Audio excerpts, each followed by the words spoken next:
someone else said, his voice low and gruff. His energy was warm, tuned into the frequency of healing. He leaned over me, and I recognized him as Abraham, with his kind eyes, deep brown skin, and perfectly manicured black beard. He offered me a smile. My body felt like it had been pumped full of cement, completely immobile, but I managed to turn my head toward the sound of Lucius's voice, and I nearly broke into a sob when I saw Daelon standing next to him. He had pulled me back from that endless void, and all I wanted now was him, his comfort, stability, and devotion. And as I met his eyes, I could tell he was trying desperately not to give all of that to me. I had never seen him so relieved, his features tight, and his eyes searching mine desperately. A fireplace crackled faintly just behind him, casting shadows across the red-carpeted floor.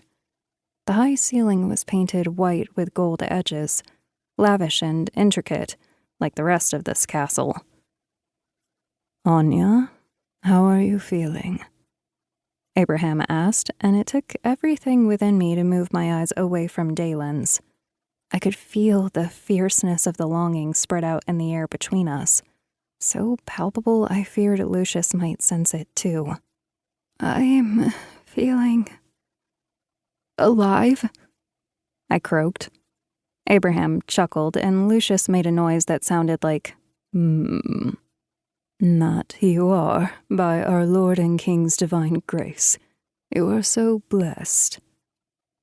I fought hard against the urge to roll my eyes. I tried to sit up, but Abraham was quick to stop me, placing his hand on my shoulder. "Not yet. I've closed you up, but the wound is still healing more like a human's would. The blade used was spelled against your, power." Abraham faltered, considering me like he was looking at me for the first time. "I guess the cat's out of the bag on that, then," I muttered, glancing at Lucius. Who knew how many witches had seen me battling astral wolves in the gardens? Not to mention I'd sent Nathaniel flying into the dirt in front of Sebastian. Now I wished I'd done worse. Maybe if I had, he wouldn't have plunged a cursed knife into my gut in a scheme to test Daelon's allegiance to Lucius. "I found you worthy of a great blessing of natural abilities. There is nothing to hide.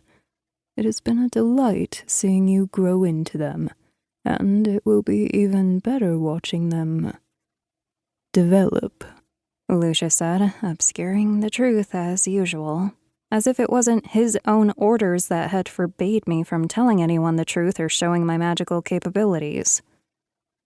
My heart skipped a beat as I contemplated the meaning of his last words, knowing full well he was plotting to corrupt my power with his own unnatural magic marred by all the murder and torture he was responsible for. He wanted to send a message to the dissenters, the survivors, and descendants of the lands his family had burned to the ground, people he called heretics, that no hope remained, and that he would destroy every last bit of the world's natural power until there was nothing left but him.